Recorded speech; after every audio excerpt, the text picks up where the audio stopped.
Welcome back to my YouTube channel. Don't forget to like, subscribe and share. On today's episode, I am just showing a glimpse of how I cooked my bean stew. Another tool that's helped me personally is journaling emotional triggers. At the end of the day, write down what upset you, what stirred your heart. And then next to it, write a biblical truth in response. Maybe you felt abandoned. Counter it with Hebrews 13:5, I will never leave you nor forsake you.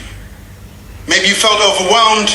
Respond with Matthew 11:28, come to me all who are weary and burdened, and I will give you rest. Over time, you start to trust dictators. They tell you something's happening, but they don't get to decide what happens next.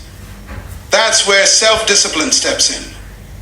And if Paul could say, I die daily, then so can we.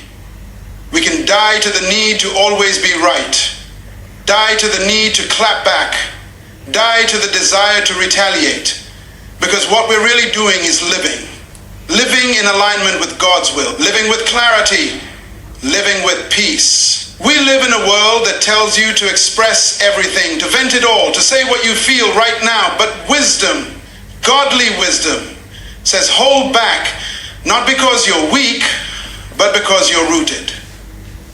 Because you're led by the Spirit and not by the flesh. Because you understand that your future is too important to be hijacked by a moment of unchecked emotion. Mastering your emotions doesn't happen overnight. It happens one choice at a time, one pause at a time, one surrendered moment at a time. But the more you practice it, the more natural it becomes. And the more natural it becomes, the more powerful your life becomes.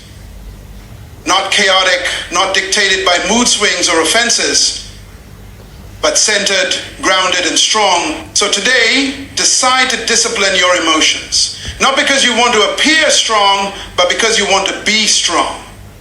Because you know your calling is greater than your feelings. Because like Paul, you choose to die daily, not just to sin, but to sin, to ego, to impulse. And in doing so, you rise, stronger, wiser, steadier, unshaken. That is the power of self-discipline. That is the beauty of emotional mastery. And that is the part